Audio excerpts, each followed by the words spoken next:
Halo semuanya, selamat datang di channel Kurokonime. Kali ini saya akan mereview sebuah anime bernama The Misfit of Demon King Academy, atau dalam bahasa Jepangnya bernama Mao Gakuin no Futeki Gusha. Anime ini menceritakan tentang Raja Iblis yang bereinkarnasi, yang pastinya bakalan seru alur ceritanya. Oke, nggak usah lama-lama lagi, kita langsung saja ke animenya. 2000 tahun yang lalu di era mitologi pernah terjadi kekacauan yang sangat besar yang disebabkan oleh seseorang. Ia telah menghancurkan kerajaan manusia, bahkan membunuh dewa.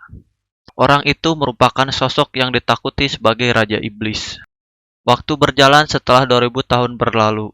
Di masa depan, di era yang damai, telah didirikan sebuah akademi bernama Del's Gate oleh Raja Iblis Tirani, bertujuan untuk mengenali Raja Iblis yang bereinkarnasi. Dia adalah Anos Valdi-God, yang merupakan MC pada anime kali ini. Di sini kita melihat Misha Necron bertemu dengan Anos saat menuju akademi. Saat di depan gerbang akademi, tiba-tiba mereka berdua dihina oleh Zepes yang merupakan seorang bangsawan iblis. Misha dan Anos pun mengabaikannya. Zepes yang kesal mulai mengeluarkan kekuatannya dan mengancam Misha dan Anos. Anos yang santai menghadapinya pun langsung menghilangkan api Zepes dalam sekejap.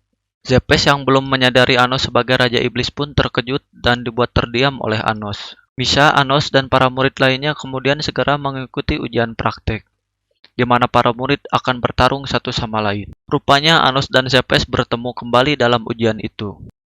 Zepes yang sebelumnya dibuat kesal oleh Anos berusaha balas dendam kepadanya. Sebelum Zepes menyerang Anos, Anos membuat Zepes terluka parah yang disebabkan oleh kekuatan detak jantung Anos, yang setiap detakannya membuat Zepes terluka.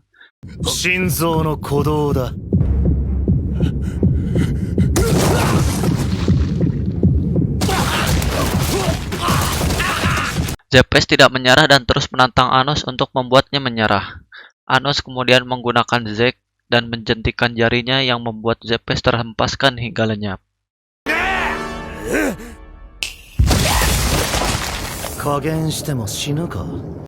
Anos kemudian membangkitkan Zepes kembali menggunakan Inggal dan terus mengulanginya hingga Zepes menyerah.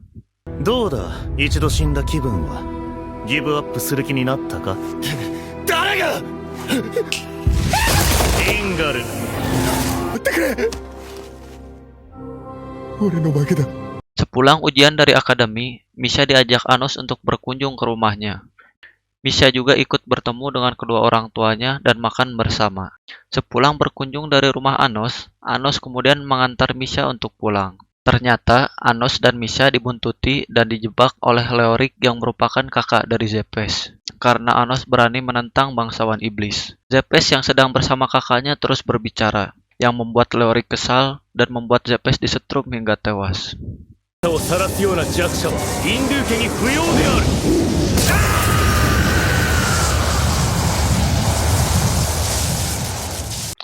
Leoric kemudian mencoba menyerang Anos, namun Anos yang merupakan Raja Iblis sangat mudah untuk menghadapinya.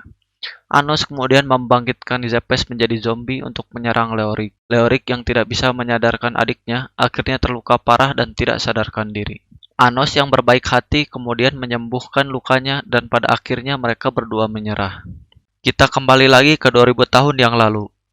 Anos bertemu dengan pahlawan manusia dan meminta pahlawan itu untuk percaya kepadanya. Anos berencana untuk mengakhiri peperangan yang tidak ada hentinya dengan memisahkan semua ras menggunakan dinding yang tak akan terbuka selama ribuan tahun. Dengan rencana itu, Anos mengorbankan nyawanya serta merubahnya menjadi energi sihir yang besar untuk membuat dinding pembatas itu. Pahlawan manusia itu pun mempercayai perkataan Anos dan mulai melakukan rencananya dengan membunuh Anos. Anos yang telah mati setelah membuat dinding pembatas itu akhirnya bereinkarnasi kembali setelah 2000 tahun dari orang tuanya yang merupakan ras manusia. Pembimbing di akademi kemudian menyuruh para murid untuk mengajukan siapa yang ingin menjadi ketua tim kompetisi. Di antaranya ada Anos dan Sasha yang merupakan kakak dari Misha. Namun Anos yang bukan keturunan iblis murni tidak berhak untuk mengajukan diri.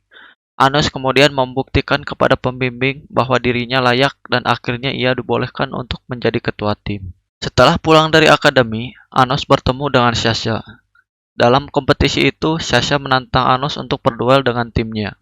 Jika Anos kalah, ia harus menuruti semua perkataan Sasha, dan apabila Anos menang, Sasha akan bergabung dengan tim Anos.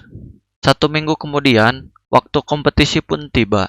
Dalam kompetisi itu, kedua tim harus melindungi kastel Raja Iblis masing-masing dari serangan lawan.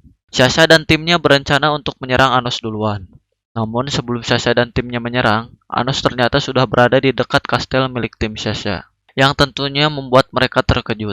Anos yang mampu menembus pertahanan kastel tim Sasha, kemudian mengangkat kastel itu serta melemparkannya. 嘘、どうしてこんな力が。何？自力の差だ。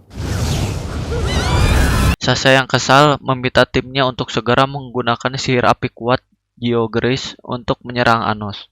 Anos pun melawan serangan tim Sasha dengan api yang ukurannya lebih kecil, namun serangan Anos mampu menembus serangan tim Sasha serta menghancurkan semua penghalang yang dibuat dan mengenainya. Sasha pun akhirnya menerima kekalahan meski merasa kesal mengakuinya. Sasha pun menepati janji kepada Anos untuk bergabung ke dalam timnya. Hubungan Sasha dan Misha pun mulai membaik. Mereka bertiga akhirnya mulai bekerja sama sebagai tim. Di akademi, para murid akan mempelajari kelas khusus dari salah satu 7 kaisar iblis. Saat 2000 tahun lalu, Raja Iblis menggunakan darahnya untuk menciptakan 7 bawahan. Di antara ketujuh kaisar iblis, di antaranya adalah Ivis Necron yang akan mengajar kelas khusus kepada para murid. Anos seketika menyapa Ivis Necron yang membuat satu kelas terkejut. Yo, Ibis, 久しぶりだな。 Anos rupanya mengenali Ivis sebagai bawahannya dulu. Namun Ivis yang ingatannya telah terhapus setelah kejadian 2000 tahun yang lalu, ia pun tidak mengenali Anos sama sekali. Setelah kelas berakhir, Ivis menemui Anos kembali dan menanyakan apa yang telah Anos lakukan padanya saat di kelas sebelumnya. Anos menggunakan revive kepada Ivis yang bertujuan untuk mengembalikan ingatan Ivis yang telah hilang. Ivis pun memberitahu Anos bahwa tuannya saat ini bernama Avos Dilhevia. Para murid kemudian melakukan ujian untuk memasuki kastel iblis Death's Gate dan ditugaskan untuk mencari beberapa peralatan sihir. Para murid segera bergegas pergi ke dalam kastel. Namun, Anos terlihat sangat santai dalam ujian itu karena kastel tersebut merupakan kastel Anos yang dulu ia tinggalkan. Tim Anos kemudian sampai di lantai paling dasar kastel dan menemukan beberapa item sihir yang sangat langka. Salah satunya adalah tongkat raja yang sangat Sasha inginkan. 触ってもいいかしら。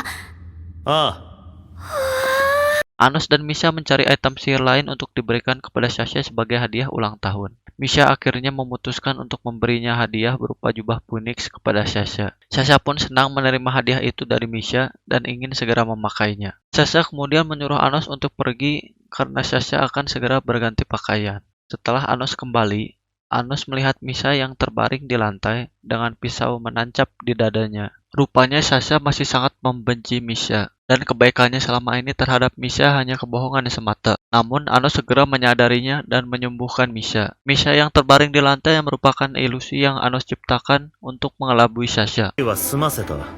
お前が見ていたのは俺が作った幻だ。 Sasha kemudian berusaha untuk kabur, namun Anos segera menahannya. Meski Misha selalu dibohongi dan dihianati, Misha kemudian meminta Anos untuk segera melepaskannya.